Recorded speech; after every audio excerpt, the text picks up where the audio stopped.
Mathias Oyarzo est un Chilien né le 19 septembre 2003. Il crée sa chaîne Peloton Entertainment le 11 septembre 2014 et il avait à cette époque 10 ans. Et n'ayez aucune empathie pour ce type. Ses premières vidéos étaient pour la plupart des sketchs cringe et gênants de lui jouant à ses peluches. Il va changer de contenu pour se mettre au gaming, notamment des let's play sur Five Nights at Freddy's, tout aussi cringe. Non mais regardez ça s'il vous plaît.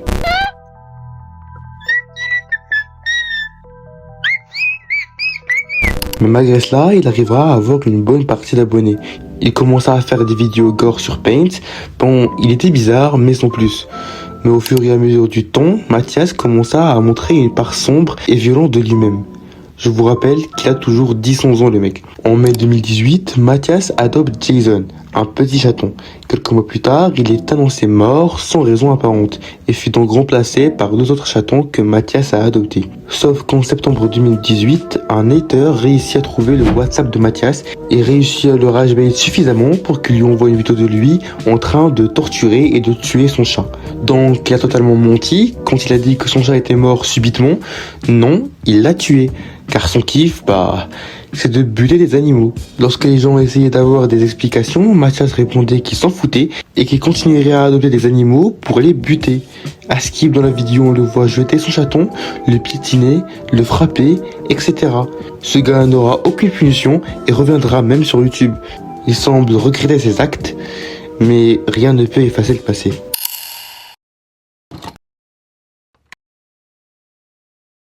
Trey Eric Sessler est un youtubeur né le 3 août 1989. Il créera sa chaîne YouTube sous le nom de Mister Anime et il était considéré comme un des premiers youtubeurs fans des animés. Il était très respecté dans ce milieu, bien que sa chaîne n'a jamais atteint un énorme succès. Il faisait des reviews d'animés, mais aussi des vidéos rétro gaming durant la période 2006-2011. Il a fait beaucoup de vidéos, comme des vidéos tuto pour faire des effets spéciaux, notamment comment faire des impacts de balles ou bien de la foudre par exemple. Et il avait l'air plutôt sain, malgré une certaine dépression qui se voyait sur son visage. Au fur et à mesure du temps, sa santé mentale semblait dégringoler. On voyait par exemple qu'il avait du mal à articuler correctement et que sa voix était quelque peu tremblante et qu'il était peu naturel dans ses mouvements. Mais ce qui avait vraiment changé, c'était que ses vidéos avaient switché de vidéos review d'animés à des vidéos de présentation d'armes en tout genre.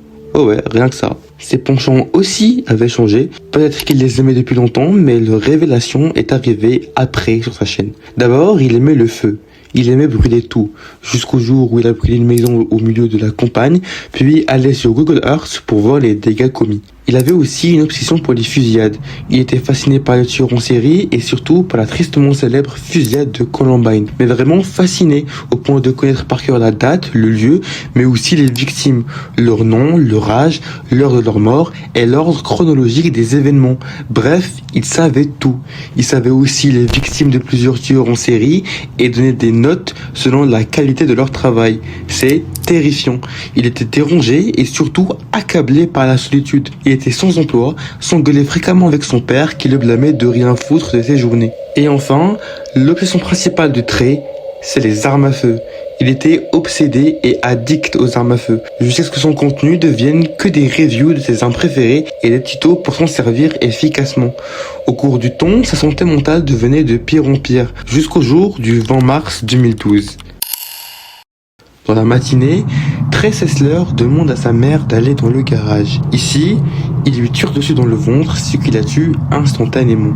Il rentre ensuite dans la maison et tire sur la tête de Mark, son petit frère. Son père fait réveiller par les coups de feu. Il descendit voir ce qui se passait avant de se faire tuer par Trey qui l'attendait en bas. Il tue ensuite tous ses animaux de compagnie, rentre dans la voiture dans l'objectif de tuer un max de personnes dans son ancienne école, afin de créer la fusillade la plus prolifique, dépassant celle de Columbine. Il attendit dans le parking, part chez son ami, puis se fera arrêter par la police. Trey Sessler sera condamné à la prison à vie. Il a été plutôt collaboratif avec la police et montre un grand regret pour ce qu'il a fait.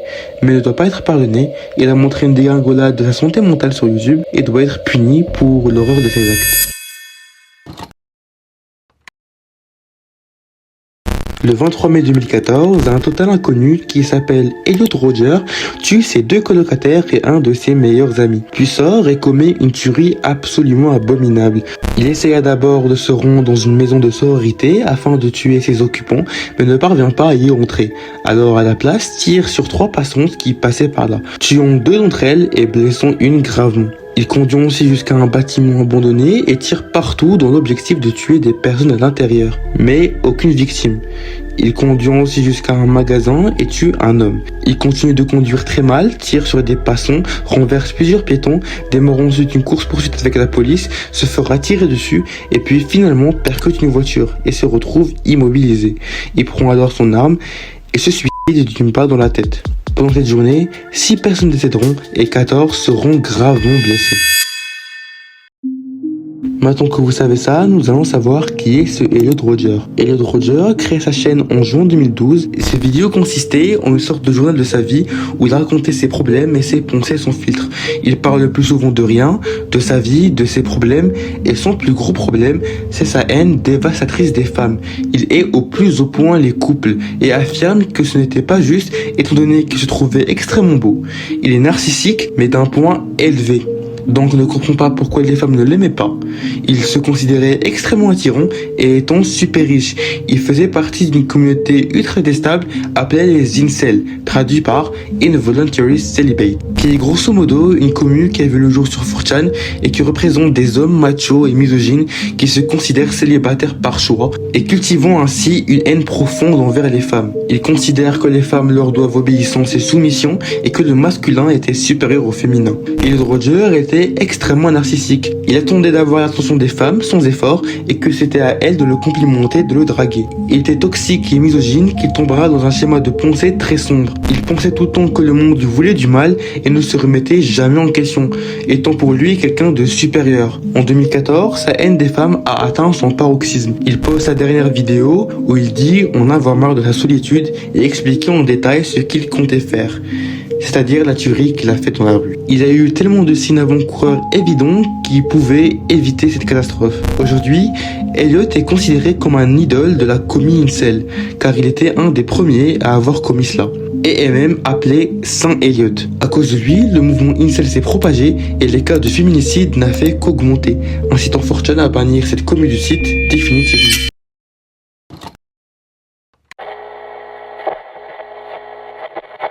Luka Magnotta est un Québécois qui a fait des choses impardonnables et plus qu'affreux. Il vit au monde en 1982 dans une famille abusive et horrible sous son vrai nom Eric Newman qui par la suite le changea. À l'époque, à l'école, on se rend compte qu'il était vachement narcissique, ayant une énorme obsession pour son apparence. Et à 20 ans, il va devenir stripteaseur, escorte masculin et acteur porno gay. Il fut en premier temps arrêté par la police pour fraude et agression sexuelle sur une femme de 21 ans ayant un âge mental d'un enfant de 8 ans. En 2006, il change son nom en Luka Rocco Magnotta et aura 2 nouvelles obsessions: son apparence et son envie de devenir célèbre. Il postule d'abord dans des téléréalités, mais ne sera jamais pris. Et ensuite, en dernier recours, commencera par faire des choses impardonnables. Il va avoir en 2010 une fascination extrême pour les contenus gore et ultra violents. Il va se sentir inspiré et va créer la vidéo tristement célèbre de One Guy, Two Kittens. Dans cette vidéo, il tue 2 chatons en les mettant dans un sac de congélation et puis y aspirant l'air. Il les tuant d'asphyxie. Il recevra une attention monstre et va continuer sur cette lancée. Il va faire des vidéos où il nourrit des chatons à des pitons et noie un chat dans une baignoire. Plusieurs vidéos qu'il possède sur différents sites de gore comme Best Gore ou Rotten. Des milliers de personnes alerteront les autorités pour arrêter ce mec, ce qui n'a pas été fait. Il continuera à poster différentes vidéos gore jusqu'au climax où en 2012, un Asiate du nom de Junlin, secrètement gay, sera invité par Luka Magnotta par un message sur un forum. Le 24 mai 2012, il se rend chez Luka et là, il sera assassiné d'une manière absolument inhumaine. Bon, je vais décrire de la manière la plus trash possible. Dans la vidéo, il décapite June, laissant que son torse. Il va donner à manger un pied à son chien et aura des actes nécrophiles extrêmes avec le cadavre. Luka Magnotta sera retrouvé après une dizaine de jours et sera condamné à la prison à vie.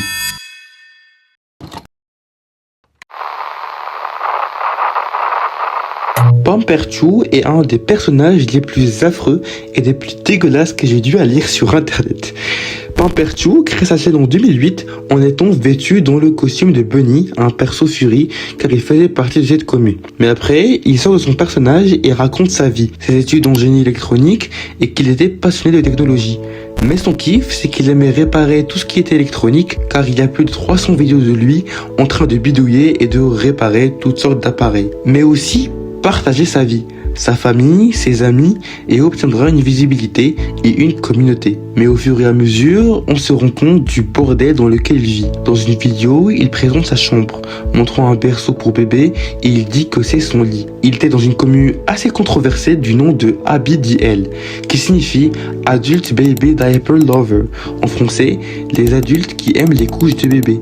Vous commencez à comprendre. Pamperchu aimait les couches, mais il les aimait au point de les présenter en vidéo, les documentant, montrant des couches vintage des années 80, etc. Mais quand je dis qu'il les aimait, ce n'est pas que au regard. Il était addict aux couches, au point de les porter en permanence tous les jours, et en plus aimait faire ses besoins dans ces mêmes couches. Au cours de sa présence sur internet, notamment 4chan, il parle de son obsession maladive. Je peux citer par exemple cette conversation qu'il a eue avec un mec sur 4chan en répondant à une question posée sur le site. Je peux pas acheter de couches, je peux chercher dans les poubelles pour en trouver? Ça serait une bonne idée, vous pensez? Des utilisateurs lui répondront que c'est une mauvaise idée, mais Pamperchu, avec une photo de profil de Pikachu, lui dit « Je le fais, et c'est safe tant que tu sais ce que tu fais. Les couches mouillées sont très safe, mais les couches remplies d'excréments peuvent rendre malade. Sois prudent. Je prends des couches des ordures depuis 10 ans, et je n'ai jamais été malade. Vous pouvez les mettre au micro-ondes pour tuer les bactéries. » Comme vous voyez, Pamperchu ne fait pas que porter des couches, il les cherche dans les poubelles et les met dans un micro-ondes prétextant enlever les bactéries. Il fera des vidéos dégueulasses montrant comment laver ses couches usagées, entamant un processus précis, mais ne fait pas que de les porter. Dans plusieurs vidéos, il montre des couches usagées dans sa baignoire, dit se baigner dedans, les mange et se masturbe dans ces mêmes couches. Déjà là, si vous pensez que ce personnage est très bizarre et sans plus, eh bien, trompez-vous, car tout cela va s'arrêter lorsqu'une vidéo verra le jour qui est retournée à internet et va montrer son côté le plus obscur. Dans cette vidéo, il avoue avoir une attirance sexuelle pour les enfants. Il dit vouloir des enfants pour les faire vivre une belle vie, mais aussi pour avoir des relations sexuelles avec eux. Au final, il dira souffrir d'un cancer du système lymphatique dû à sa consommation de merde et ses pratiques profondément dégueulasses. Sa chaîne se fera supprimer dû à ses aveux de pédophilie et disparaît ensuite d'internet.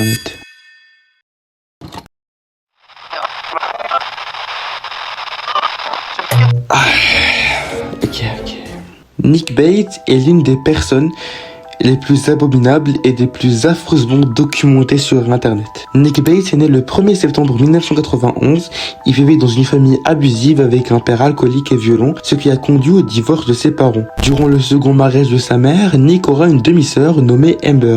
Souvenez-vous de ce nom. Nick Bates a d'abord été à l'école, mais sera placé en soutien émotionnel en 4e année. Ses profs le qualifient de drôle et d'asocial et facilement irritable dans les endroits bruyants. Puis sera diagnostiqué autiste, mais on ne sera jamais certain de ce diagnostic. De la 7e à la 10e année, il sera scolarisé à la maison par sa mère et Nick obtiendra son diplôme en 2008. Maintenant, passons à sa phase adulte. Nick Bates aimait se travestir en femme et portait particulièrement des culottes féminines, mais se considérait comme hétéro. Son activité sur internet a commencé en 2004 sur plusieurs forums, notamment 789chan, dédié à une autre personne aussi problématique du nom de Christian. Il était modérateur et éditeur du wiki sur Romstar Runner et sur The Bonnie Stage, deux dessins animés Flash très vieux maintenant en 2004 et 2005. Il rencontrera dans ces forums une femme qui l'obsédera du nom de Anna, mais on en reparlera plus tard. Nick Bates a aussi été critiqué pour ses conditions de santé et son hygiène, car notamment, il ne prenait pas de douche et ne se nettoyait pas, à part laver ses cheveux comme il le dit. Il a aussi déclaré ne pas se brosser les dents, ce qui les a fait pourrir de l'intérieur, qui a rendu ce résultat. Attention, personnes sensibles.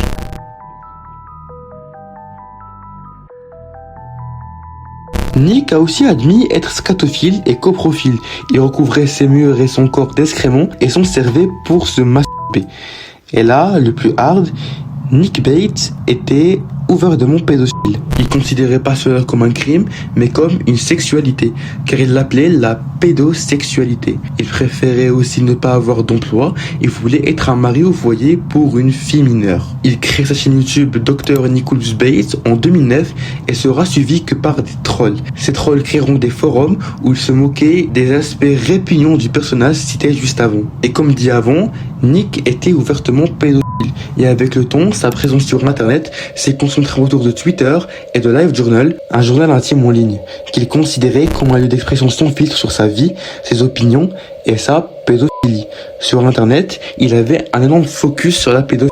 Il défendait ses revendications politiques sur la légalisation des rapports sexuels entre un majeur et un mineur. Il disait que les enfants peuvent consentir pour un rapport sexuel et que donc, pour lui, cela ne devait pas être illégal. Maintenant, revenons à Anna. Ils se sont rencontrés dans des forums de Homestar Runner et deviendront amis.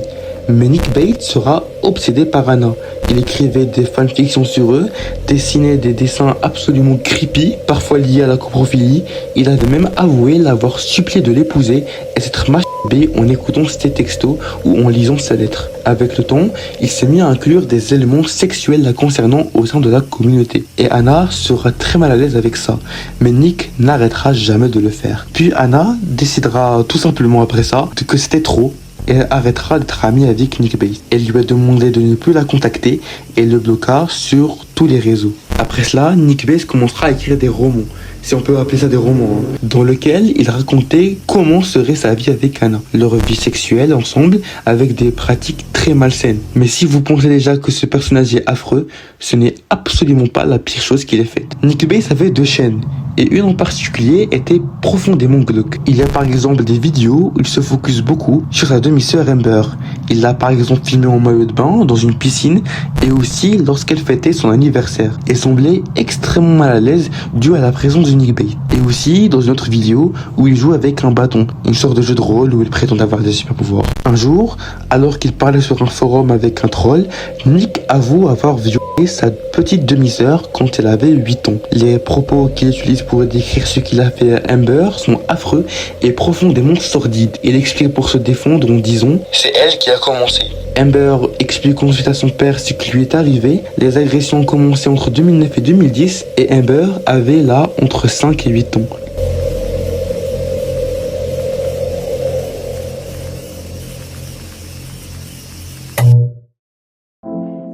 Le 30 avril 2015, Nick Bates sera arrêté pour agression sexuelle et inceste sur une enfant. Il sera condamné à 40 ans de prison, dont 16 ans de sursis.